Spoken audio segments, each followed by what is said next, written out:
Thank you very much for your introduction. And first, I thank the organizers who gave me this opportunity to participate in this nice school. Before I start, let me introduce myself a little more. This is the picture. This is the one of monument in Bolpaygan, one of the city near Isfahan. That originally I'm from there, and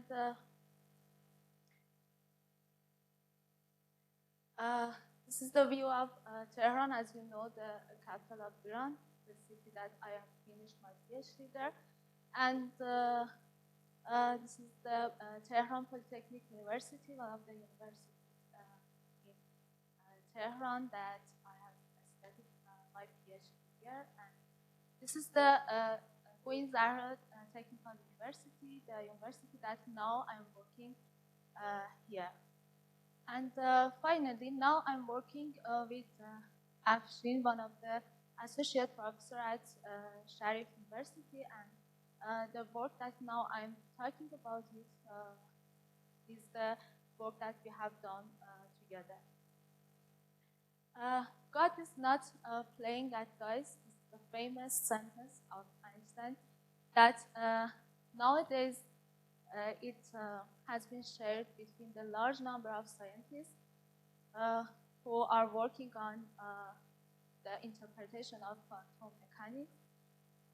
And as you know, there are many weird phenomena in quantum mechanics that there is no accepted interpretation for them. To be involved with this job, a new foundation for describing micro-events from a deterministic causal standpoint is formulated, in which a microentity is supposed to be an allied particle field system, instead of composing of a particle and a field, or composing of a particle or wave.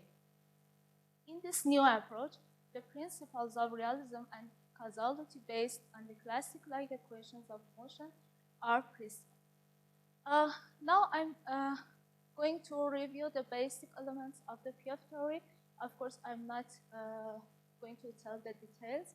And then I show that this theory is invariant under Lorentz transformation, so it does not conflict with the theory of relativity.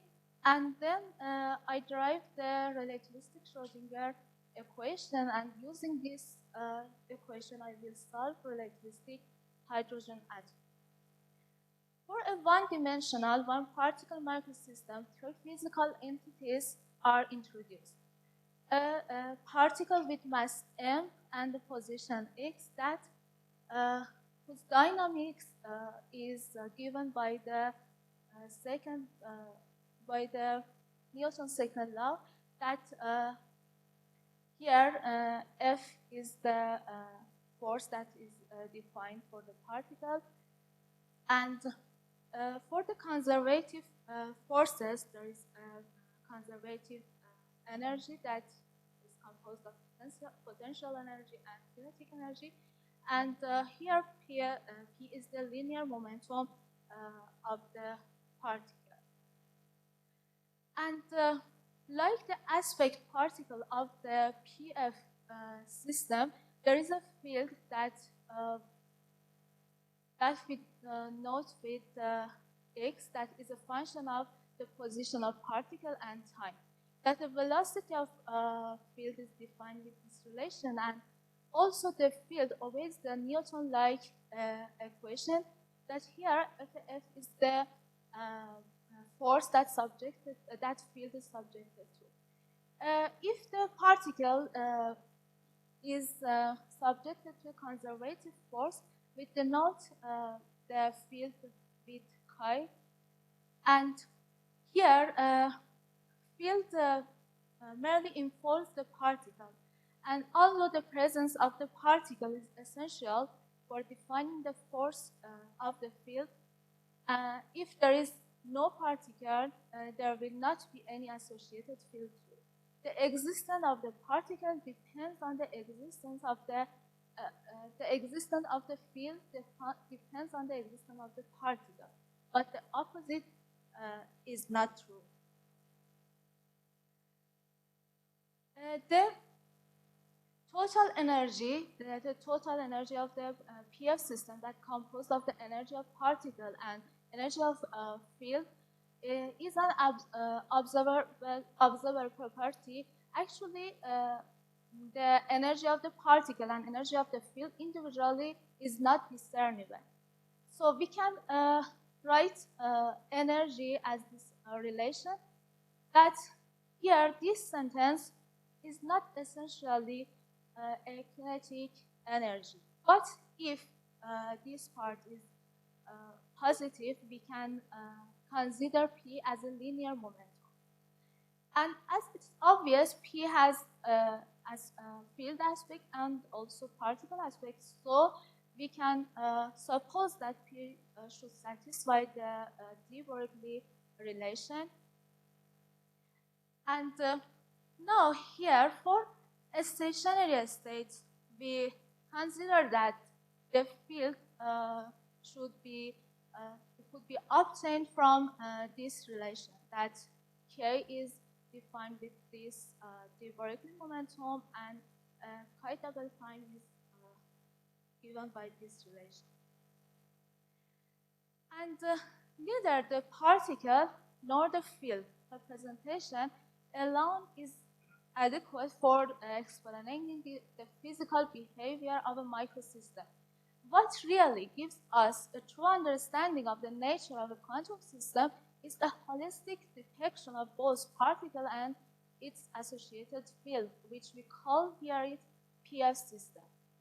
The dynamics of the PF system can be described according to this relation, again a Newton-like equation, that here Q is the position of the PF system.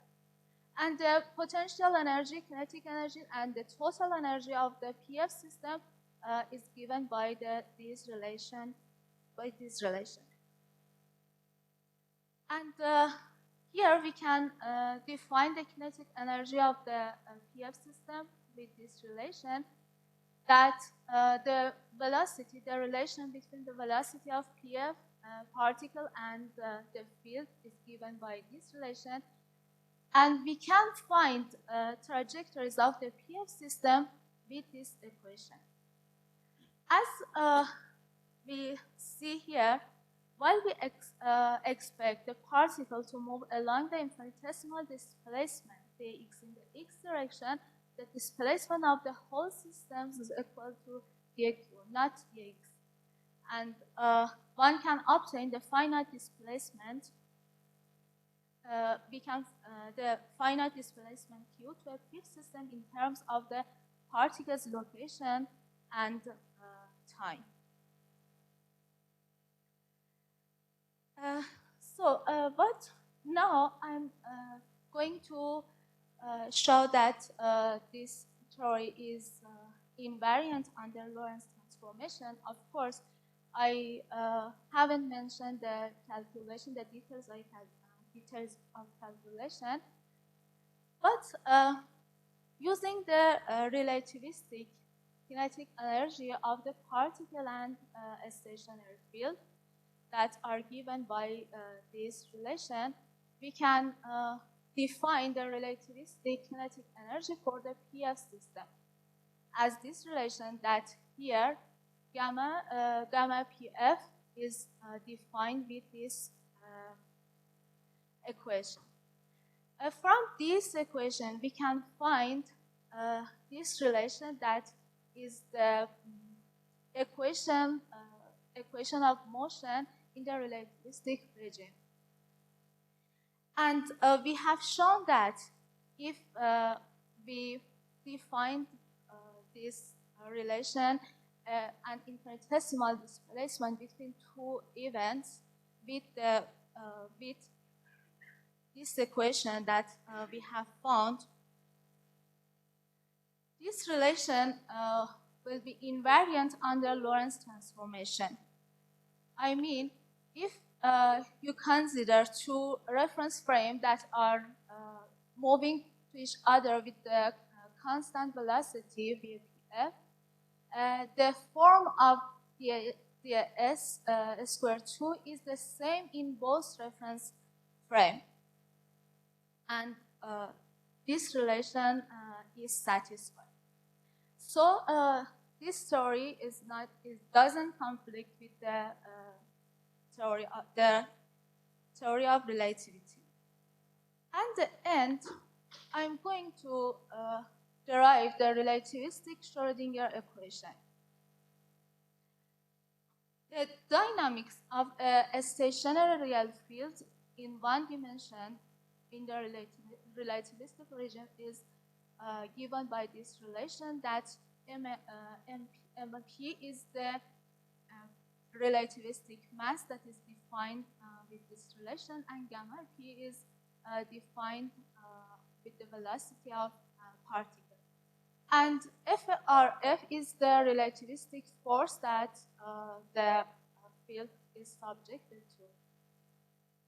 For a stationary real field, we suppose that this relation, of course, now we suppose this equality as a general rule, and we suppose that the field obeys this relation that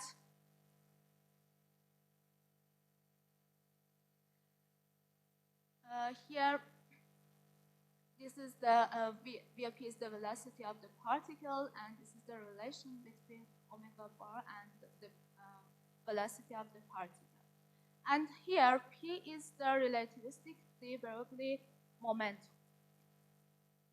So we can find this relation that is like the non-relativistic Schrodinger equation. And if we could find P here, we can find the relativistic Schrodinger equation. So using the total energy of the PF system and also the definition of the momentum here, that gamma is defined with this relation, we can find the relativistic Schrodinger equation, that the first equation is for the non-relativistic potential energy that are dependent on mass, and the second is for the potential that doesn't depend on the mass and are independent of the mass. And finally, I'll solve the relativistic hydrogen atom with this relativistic Schrodinger equation. This is the potential energy of the hydrogen atom, that it is independent of mass. So we use this the second relation here. As we solve this equation in three-dimensional, we can find the energy of the hydrogen like that is given by this relation, and that En is defined here. And we see that this is exactly the same relativistic correction to the energy of the hydrogen in the first order perturbation theory.